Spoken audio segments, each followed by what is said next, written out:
Guys, good morning. আৰু মই ঋতুৰাজে আপোনালোকক আজি নতুন এটা ভিডিঅ'লৈ স্বাগতম জনাইছো যাতে ভিডিঅ'টো চাই ভাল পায় তাৰে আশাৰে আৰু আজি হৈছে গণেশ পূজা তো পূজা বতৰটো ষ্টাৰ্ট হৈ গ'ল গণেশ পূজা বিশ্বকৰ্মা পূজা তাৰ পিছত আহি যাব আমাৰ দুৰ্গা পূজা তো গণেশ পূজাৰ সকলোলৈ মোৰ ফালৰ পৰা আৰু আমাৰ চেনেলৰ পৰা সকলোলৈ শুভেচ্ছা জ্ঞাপন কৰিলো যাতে আজিৰে পৰা দিনবোৰ ভালে কুশলে যাওক মংগল মূৰ্তিয়ে সকলোৰে দিনবিলাক মংগল কৰক তাৰে আশাৰে আৰু আজি এটা ভিডিঅ' হ'ব যিটো ভিডিঅ' আপোনাৰ অকমান টেকনিক্যালি ভিডিঅ' হ'ব ভিডিঅ'টো টেকনিক্যালি এই কাৰণে কৈছো যেটো আপোনাৰ আমি মণ্ডপৰ মূৰ্তি দেখা পাওঁ অলৰেডি পূজা আহিলেতো মণ্ডপতে আমি মূৰ্তি দেখা পাওঁ তো মূৰ্তি দেখা পোৱা আৰু মানে মূৰ্তি আৰৰ কথা অলপমান দেখাবৰ কাৰণে গৈ আছো যেটো মানে একচুয়ালি কি হয় মূৰ্তিটো বনোৱা হয় কেনেকৈ কি হিচাপে কি কৰা হয় কেনেকৈ সজাই তোলা হয় মূৰ্তি তো মানে মূৰ্তি স্থাপন কৰাৰ আগত মানে যিজন মানুহে বনায় কি হিচাপে বনোৱা হয় তো গোটেইখিনি দেখাবৰ কাৰণে ট্ৰাই কৰিম আমাৰ এজন কলিয়াবৰত আৰ্টিষ্ট আছে যিজনে আপোনাৰ কোনো ধৰণৰ ট্ৰেইনিং নলোৱাকৈ তেওঁ নিজে সপোনত দেখিবলৈ আপোনাৰ মূৰ্তি বনোৱা ষ্টাৰ্ট কৰিছিলে বহুত বছৰ পুৰণা হয় তেওঁ আৰু বহুত ভাল মূৰ্তি বনায় বহুত মূৰ্তি বনায় তো আৰু এটা ইণ্টাৰেষ্টিং কথা হয় যে কি তেওঁ কোনো ধৰণৰ লেবাৰ নলোৱাকৈ অকলে বনায় মূৰ্তি তো আজি সেই বস্তুকে দেখাব ট্ৰাই কৰিম তেওঁৰ লগত কথা পাতিবৰ কাৰণে ট্ৰাই কৰিম অলপমান সো বলক আজি ভিডিঅ'টো তেতিয়াহ'লে ষ্টাৰ্ট কৰোঁ আৰু লগ পাই আছোঁ আপোনালোকক ডাইৰেক্ট কলিয়াবৰ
তো ফাইনেলি আমি আহি পাই গ'লো সেই মানুহজনৰ ঘৰত যিজন মানুহৰ ওচৰত আহিম বুলি কৈছিলোঁ আজি দেখাম বুলি কৈছিলোঁ কেনেকৈ বনায়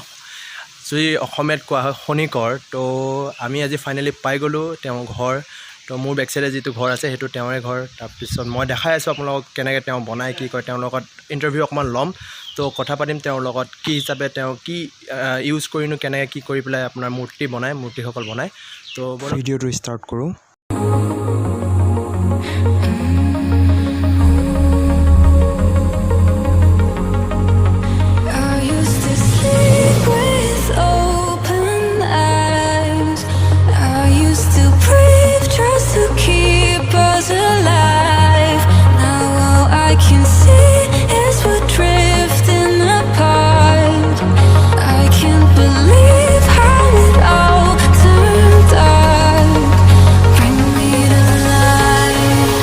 Bring me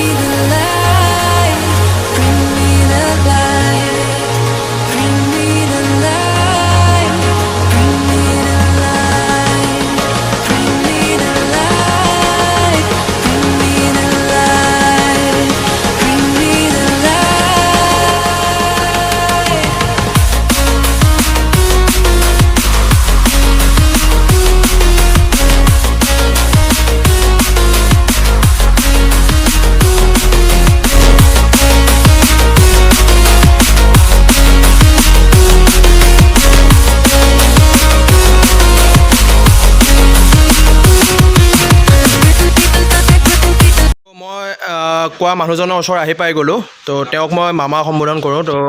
তেওঁৰ পৰা জানিম আজি কেনেকৈ তেওঁ এইবিলাক পেছাত আহিলে আৰু কেনেকৈ গম পালে মানে বনাবৰ কাৰণে ইচ্ছুক হ'ল তো তাৰ কাৰণে অলপমান জানিম মামা আপুনি আপোনাৰ পৰিচয়টো প্ৰথম দি লওক মোৰ পৰিচয় হয় মোৰ নাম শ্ৰী ধীৰেন বৰঠাকুৰ মই নাগশংকৰ গাঁও নিবাসী আৰু মই ইয়াতে আগতে চাকৰি কৰিছিলোঁ মই ইলেক্ট্ৰিকেল ডিপ্ল'মা হোল্ডাৰ মানুহ মই কেইবা ঠাইতো চাকৰি কৰিলোঁ পিছত মই 93 চাকৰি ৰিজাইন দি পেলাই আহি ঘৰত আহি পেলাই কিনো কৰিম বুলি এইটো কাম কৰিছোঁ যিহেতু 74তে মই সপোনত এদিন বিদ্যাটো পাইছিলোঁ সপোন বিদ্যা বিদ্যাটো পাই পেলাই মই মোৰ মায়ে হ'ল গুৰু বুলি ক'ব পাৰিম কাৰণ মোৰ মায়ে মোক তেনেকৈ আইডিয়া দিব লাগে দিছিল কাৰণটো হ'ল মাৰ দেউতাক মানে মোৰ কাকাই প্ৰথম মূৰ্তি মানে বনাই আছিলে আমি দেখিছিলোঁ সেই সম্বন্ধে মায়ে কিছু আইডিয়া দিব পাৰিছিল সেইকাৰণে মই কৰিব পাৰিছোঁ বুলি ভাবিছোঁ আৰু আজিৰ যিটো পৰ্যায় এইটো পৰ্যায় মই এতিয়া পাইছোঁহি সেয়া আপুনি কি মূৰ্তি বনায় এতিয়ানো মই সকলোখিনি মূৰ্তিয়ে বনাইছিলোঁ মই দুৰ্গাও বনাইছিলোঁ 12খনলৈকে এইখন চালিৰ তলতে 12খনলৈকে দুৰ্গাও বনাইছিলোঁ এটা সময়ত কিন্তু এতিয়া মই নোৱাৰা হ'লোঁ আৰু প্ৰধানতঃ ল'ৰালৰি নাই ল'ৰালৰি যিহেতু লগত কাম কৰিবলৈ মানুহ পোৱা নাযায় এইবাৰ যে একেবাৰে পোৱা নাই যোৱাবাৰো পৰা নাই কৰোণাৰ কাৰণে আৰু এইবাৰো সেই তেনে ক'ভিড সৃষ্ট পৰিৱেশৰ কাৰণে মানুহ নাই পাবলৈ গতিকে এইবাৰ মই অকলে কৰি আছোঁ কিন্তু বনাওঁতে অকলে বনালোঁ যদিও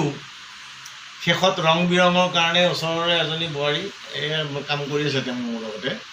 তেওঁকে শিকাই বুজাই লৈছোঁ তেওঁ ইয়াৰ প্ৰতি আগ্ৰহী গতিকে তেওঁকে কাম দি পেলাই কামখিনি শিকাই পেলাই কৰি আছোঁ আৰু তেনেকৈয়ে কৰিছোঁ কাৰণ লগ নহ'লেতো কাম নুঠে তো এতিয়াতো পূজাৰ বতৰটো চুৰু হৈ গ'ল আজিতো গণেশ চতুৰ্থী হয় আজি গণেশৰ মূৰ্তি কেইজনা বনালে আপুনি ইতিমধ্যে 7খন গ'ল আৰু 2খন মূৰ্তি আছে 9খন মূৰ্তি বনাইছিলোঁ আচ্ছা নেক্সট কি আছে পূজা এতিয়া আজি নিব মনসা পূজা আছে কালিলৈ মনসা পূজাৰ কাৰণে সেইখন মোৰ মনসা মূৰ্তি বনাইছোঁ তেওঁৰ লগত এইখন গণেশ যাব লক্ষী যাব আৰু এয়া বিশ্বকৰ্মা এখনো যাব আৰু সেই শিৱজনাও যাব গতিকে এইখিনি মূৰ্তি তেওঁৰ লগতে যাব এটা ছেট যাব দুৰ্গাৰ নিচিনাকৈ এটা ছেট যাব সেইটো আজি এতিয়া কমপ্লিট কৰি আছোঁ সেইখিনি প্ৰায় কমপ্লিট হৈছে আৰু তেওঁলোকে ফাইনেলি নিবহি হয় মামা আৰু এটা কথা জানিবৰ কাৰণে বিচাৰিছোঁ যে আপুনি ধৰক বনাওঁতে কি বস্তুৰ প্ৰয়োজন হয় বিশেষ প্ৰয়োজন প্ৰধানতঃ প্ৰথমতে আহি গ'ল খেৰ চুতলি গজাল বাঁহবিলাক কাটি লৈ পেলাই সমান জোখত ফালি লৈ চাচিব লাগিব এনেকৈ কৰিব লাগিব কাঠ লাগিল তাৰপাছত খেৰৰ লগত মৰাপাতৰ লগত মিলাব মাটিৰ লগত মিলাবলৈ মৰাপাত লাগিল মৰাপাতবিলাক কুটি পেলাই তাত খহিয়াই পেলাই আঁহ উলিয়াই সেইটো দি পেলাই মাটি বনোৱা যায় আঙুলি মাটিবিলাক তেনেকৈ বনাওঁ আঙুলি মাটিৰ কাৰণে এটা আঠা মাটি আছে মাটিখিনি পাব পাৰিম যিটো মাটি কেনেকুৱা মাটি ব্যৱহাৰ কৰে মই দেখাই দিছোঁ বাৰু মাটি 2 ধৰণৰ মাটি ব্যৱহাৰ হয় প্ৰথমতে আঠা মাটি তাৰপিছত আঠা মাটি কাম শেষ হোৱাৰ পাছতে এই পথৰুৱা মাটি দি পেলাই তাত সামান্য পৰিমাণে হ'লে গোবৰ দিব পাৰি আৰু এই মৰাপাত কুটি খহিয়াই পেলাই বনাই পেলাই তেনেধৰণে কম্প'জ কৰি পেলাই বস্তুটো বনোৱা হয় সেইটো দি পেলাই তেওঁলোকৰ বডিটো গোটেই কমপ্লিটটো বনোৱা হয় তাৰ আগতে কিন্তু এটা থাকি গ'ল যে খেৰ অলপমান কুটি লৈ 1 ইঞ্চি বা 1.5 ইঞ্চি মানকৈ খেৰ কুটি সেই খেৰটোৰ লগত বোকা মাটি দি পেলাই মাৰি পেলাই অলপ দিন থৈ দিব লাগে তাৰপিছত এটা যিটো ক্লে উদ্ভৱ হ'ব সেই ক্লেটোৰে প্ৰথমতে য'ত মানে মাস্কুল বহিব য'ত মানে অকণমান ওখ জেগা বহিব সেই অঞ্চলবিলাকত সেইটো মাটি দি পেলাই ফিল আপ কৰিলে তেতিয়া বস্তুটো মজবুতিটো বাঢ়িব আৰু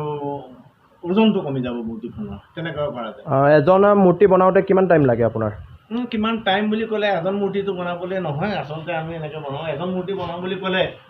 ধৰক 5 ফুটি মূৰ্তি এখন বনাবলৈ যাওঁতে মানে মোটামুটি ৰং বিৰং লৈ পেলাই 3 দিন সময় লাগি যাব ৰং বিৰং লৈ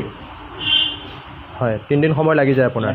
তো আপুনি ধৰক আপোনাৰ খৰচ কিমানমান আহে আপোনাৰ ফালৰ পৰা যিটো খৰচটো আচলতে মেন পাৱাৰটোহে বেছি যায় খৰচটো অলপ কমেই থাকে কিন্তু এতিয়াৰ বজাৰ অলপ বাঢ়িছে সেইকাৰণে অলপ খৰচটো বৰ্ধিত হৈছে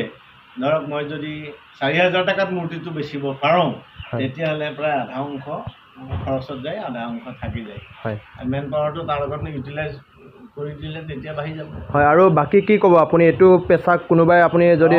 বিচাৰে পেছাটো মই নিজে ভাবোঁ যে পেছাটো হিচাপে পেছাটো বৰ ভাল পেছাই আছিলে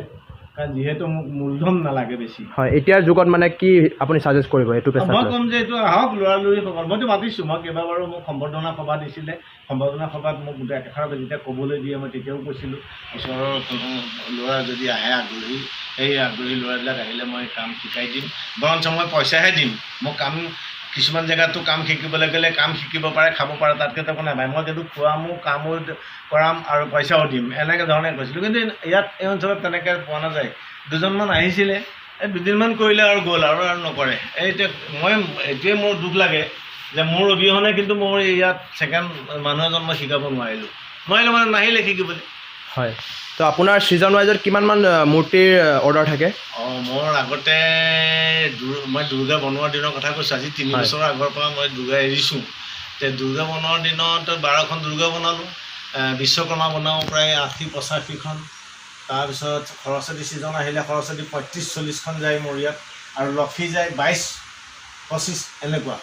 ডাঙৰ ডাঙৰ লক্ষীও আহে, যেনে তপাহলা বাগান, কলিয়াবৰ বাগানৰ মূৰ্তি বিৰাট ডাঙৰ, দুৰ্গাতকৈ ডাঙৰ। তেনেকুৱা মূৰ্তিও লক্ষী মূৰ্তি মই বনাইছোঁ। লগত তেওঁলোকৰ পাৰিষদ থাকে, গণেশ, সৰস্বতী এনেকুৱা থাকে। আপুনি কোনটো এৰিয়ালৈকে আপুনি ধৰক দিছে আপুনি ডেলিভাৰী? আমাৰ ইয়াৰ পৰা মই আপটো বাগৰিলৈকে দিছোঁ,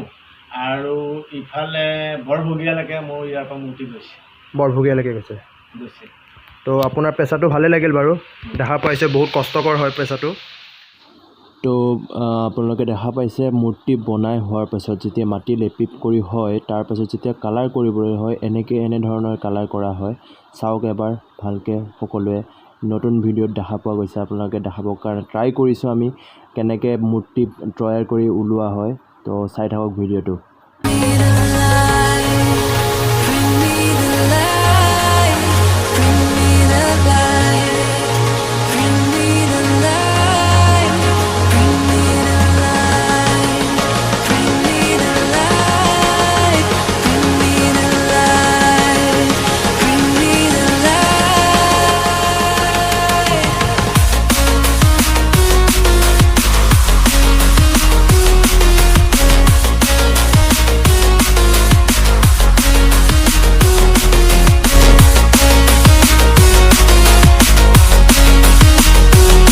গাইজ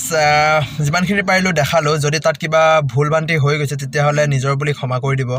আৰু ট্ৰাই কৰিলোঁ এটা নতুন ইউনিক ভিডিঅ' দিবৰ কাৰণে, কাৰণ ছিজনটো অলৰেডি আহি গ'ল পূজাৰ। তো দেখালোঁ আপোনালোকক বিহাইণ্ড দ্য স্ক্ৰীন মূৰ্তিৰ একচুৱেলি। তো যদি চেনেলটো মানে ভিডিঅ'টো চাই ভাল লাগিলে তেতিয়াহ'লে আপোনালোকে চেনেলটো ছাবস্ক্ৰাইব কৰিব, লগতে লাইক এণ্ড শ্বেয়াৰ কৰিব, আৰু ছাইডত থকা ঘণ্টি বাটনটো বজাবৰ কাৰণে নাপাহৰিব। আৰু আজিলৈ এৰিছোঁ। গুড নাইট, শুভৰাত্ৰি, বাই বাই।